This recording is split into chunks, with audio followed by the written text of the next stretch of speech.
Think rushing in at the last minute and demanding that accounts payable pay that invoice you received 5 weeks ago is no big deal? Stick around while we explain why it is a real problem and what companies can and should do to minimize this headache. Welcome to Accounts Payable Soundbites, the program where we share tips and explain simple and complex accounts payable issues in short, concise soundbites. So what's the problem, you say? You go in with the invoice. It only takes them 10 minutes to pull out the checkbook, get the check written and the check signed, or maybe enter information into the system so an ACH payment should go out. Why are we making such a big deal about this? Well, it might only be 10 minutes while they get your invoice processed, but you're probably not the only one coming into the accounts payable department demanding this special treatment because you didn't get around to looking at the invoice and approving it. In reality, in companies that allow rush payments, we have many people doing it. And so if you take your 10 minutes that it takes to get your payment out the door, and you multiply that by 5, 6, 10 a day, you can see that this adds up and it greatly decreases the productivity of your accounts payable organization. Not only that, it's really inconsiderate to the person who has to stop what they're doing, put their work aside, take care of you, put all the files away, and then go back to what they were doing and trying to figure out where they were. So it makes the accounts payable inefficient. Not only that, there's always an issue of, did I get the item on the positive pay file? And so there's some banking issues that go on behind the scenes that you may or may not see.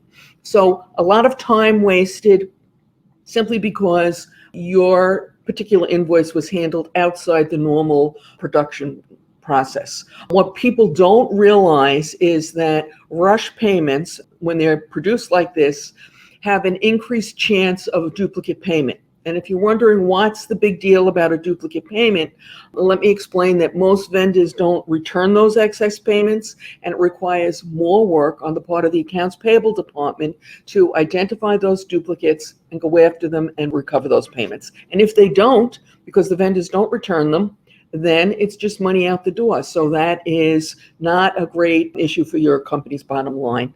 Lastly, there is an increased risk of fraud with rush payment.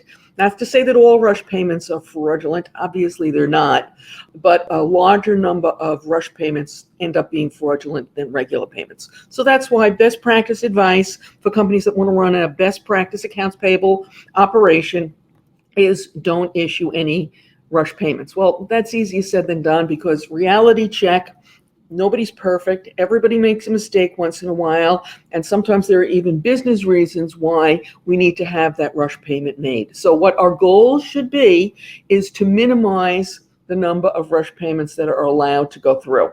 So how are we going to do this? Well, we've got a few solutions for you, a few simple steps that you can take. But before we share with you how you can minimize this problem, I'd like to invite you to subscribe to this channel and ring that bell next to the subscribe button so that you'll be notified whenever we post new accounts payable content, which we do 2 or 3 times a week.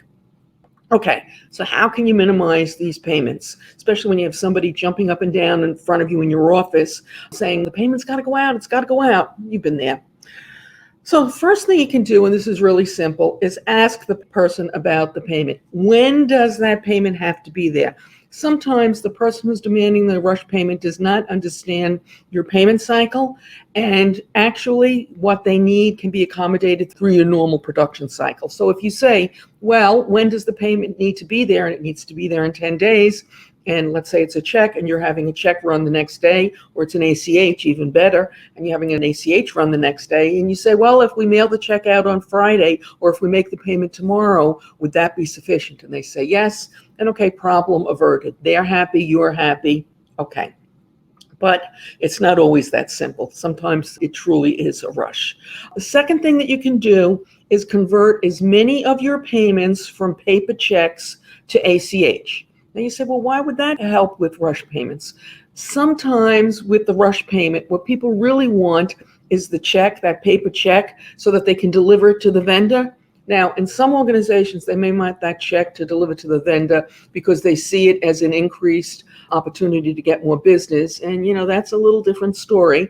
But assuming that's not the case, sometimes they want it for other reasons. And also, by the way, sometimes that check, even after they get it, gets lost on their desk, and then that's how we have the increased risk of duplicate payment. So convert as many checks to ACH. It's easier to do a rush ACH payment than it is to do a rush paper check in most cases, okay? Next thing you can do is educate your folks in other departments who demand these payments. Publish your cutoff schedule. Make sure that everybody in your organization knows, hey, if I need that payment to go out on Friday, it's got to be in accounts payable by close of business on Wednesday. Whatever your cutoff schedule is, make sure everyone knows. This is especially true, by the way, when it comes to expense reimbursements for your travel and entertainment, but that's another topic.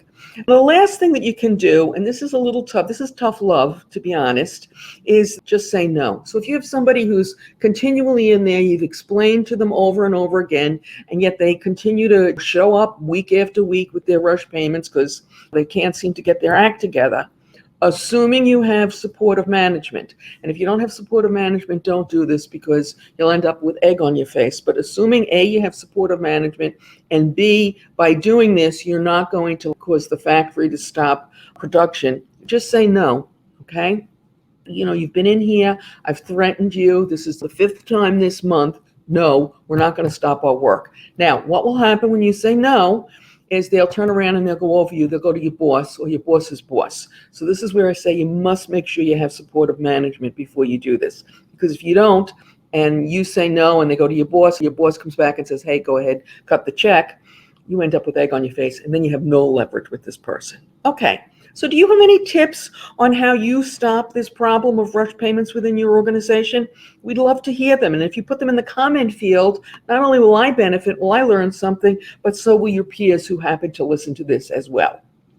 Related problem, by the way, is the returning of checks to requisitionists, to the person who placed the order. Watch our short video entitled, Don't Return Checks Now. A link should have appeared to the left. And as always, your comments, your subscribes, your thumbs up, and your shares are greatly appreciated. Best of luck.